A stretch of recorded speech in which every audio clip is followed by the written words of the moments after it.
and you are listening to On the Record with Tiffany.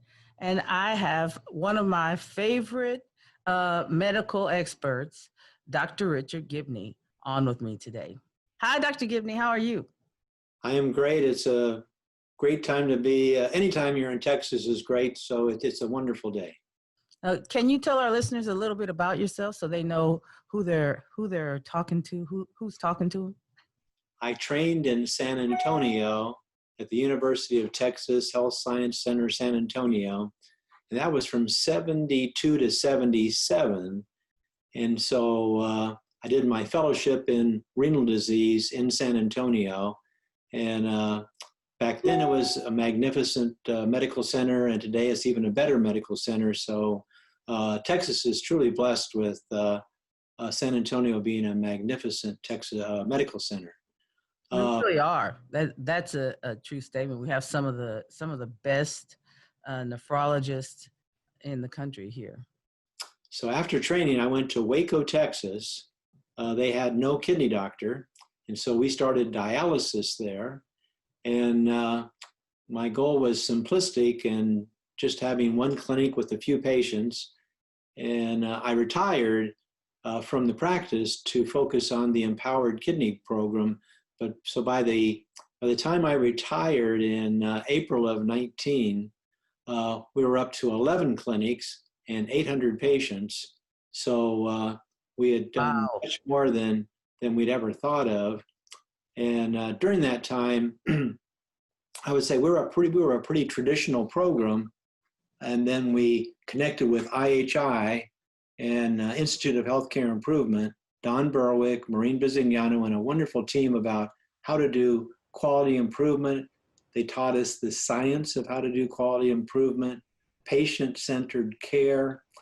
And then in 2012, wait, I want to stop you there. And so patient-centered care, because that's where my heart lies.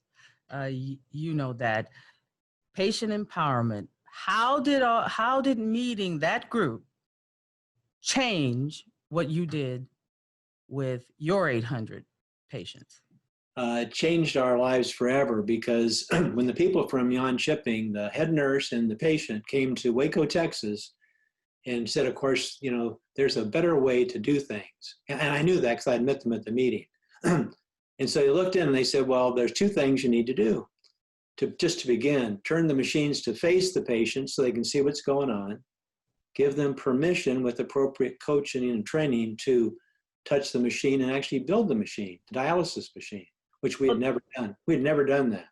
So those two simple things, turn the machine to the patient and give them permission to touch the machine. Because until that time, we had already done what it's called assembly line dialysis, meaning you come in and we would say to you, Shamia, sit down, be quiet, and don't touch anything. And then after a while, you'd say, gee, I wonder why she's so depressed and helpless, because you can't do anything and you can't, it's not a good system. This assembly line does not work for people. Human beings need something much more. So because of these people at IHI and from Jönköping, Sweden, we've actually got everything together. You have to talk to the nurses and the doctors and all the different people to get them together. And we have a magnificent team. And so in January of 2015, we started converting all of our units to empowered units. When I say empowered, I'm giving, instead of taking something from you, I'm giving it back. So when you come to me, your control has been taken away because you're sick and you're sad and you're crying and you feel terrible. And so our job is to restore your dignity, to restore your hope, and give you control back. So in the dialysis unit, the simple way is to say, listen, as a partnership, we'll learn how to build this machine together.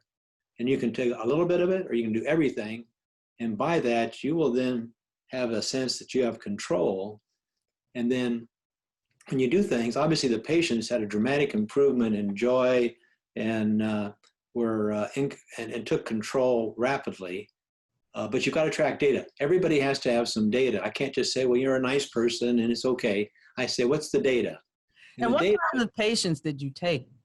pardon me? What kinds of patients did you take? Did you take all the great cherry-picked choice patients, or did you take the people that were just problem children everywhere? We took Right. at first when we started, we wanted to be successful. So we took the perfect patients to make sure that this would work. And then people said, like you said, well, there were perfect patients before, so, it's okay. We then took the worst patient in the clinic, didn't All come to right. his treatments, didn't take his medication, and used very bad words. So now that's where the rubber meets the road. Because Well, if it gets worse than that. you take the worst one and convert them, now that's where the rubber meets the road. Now, so I tell you about there. when I tell you about the Hope and Caring Clinic, that's when it really gets good. But anyway, we took the worst patients in the unit, and they were absolutely transformative when they had control, because they'd wanted control all along, and we'd never given them that opportunity. And he became the best patient in the unit. We go around helping the other patients learn how to build the machines and with any other issues they had. So in doing that, we got up to 70% of our patients were doing empowered or self-care. It's another term for empowered would be self-care in-center dialysis. And so huge success. And with that success, we said, we really think we're pretty good. We started the Hope and Caring Unit. And the Hope and Caring Unit was for all the people that had been fired because of doing bad things. And this happens, unfortunately, way too commonly, where either because of verbal abuse or physical abuse to the staff or somebody, or they just do something that's not good. And so they get fired. And then the only choice they have is to go to the emergency room to get dialysis because none of the other dialysis units will take them. And we said, we can, we're good. You can handle this. It's okay. So when somebody's fired, they have to go to the emergency room. Well, the other clinics won't take them because they were fired at the other clinic. So the cost then for that patient is 2 to 3 times the cost of going to a regular clinic. So we know that Medicare cost for a regular clinic is about $88,000 a year per patient. So that patient is what, $240,000 a year to be dialyzed? Very, very high. One of those tough cases is about $240,000 a year. Yeah. So what we did is we took those patients, and you say, well, those patients, what did we do? And again, it's people want to know that you care, and people want to know that you love them. That's just kind of normal. That's nature, yeah. And so that's what we did. And so over half the patients, within 2 weeks, they sensed that this is a caring, loving atmosphere. And then we just put them back in whatever units they were supposed to go to because commonly, it was just kind of being at the wrong place at the wrong time or maybe whatever happened. So that was easy to do.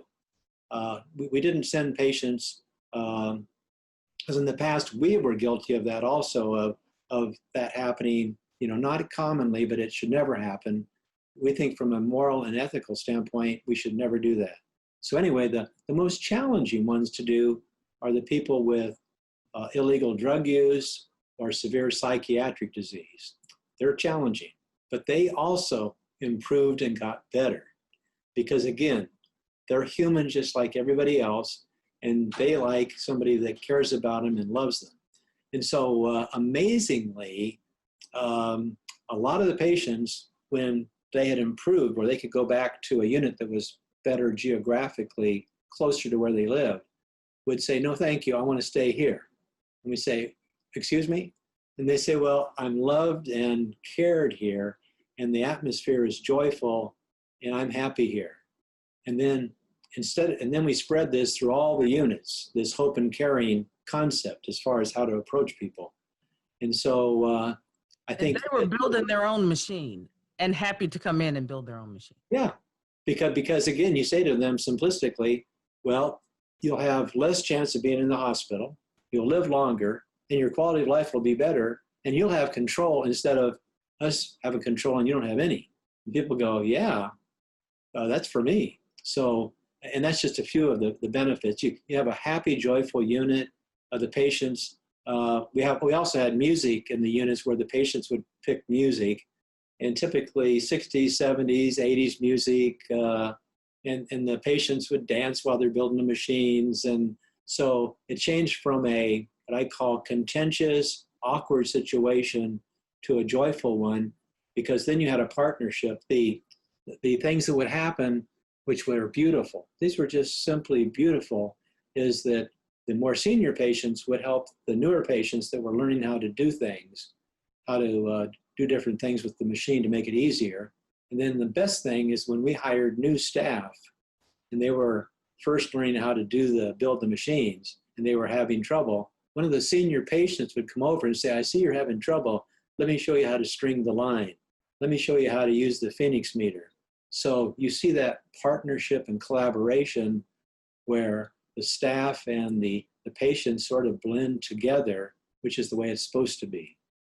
And you're exactly right, Dr. Gibney. I want to say to my listeners, please come back and keep listening to Dr. Gibney. If you have hypertension, diabetes, a history of kidney disease in your family, you're going to want to come back and listen to what he has to say, because this guy has some answers for those of us who need them in regards to kidney disease. Your power, you can take it back. You can take it back from this disease, and you can live a life that of your choosing, but you just need to learn how to do that. And Dr. Gibney and some of his good friends have the answers. So come back, keep listening to On the Record with Tiffany.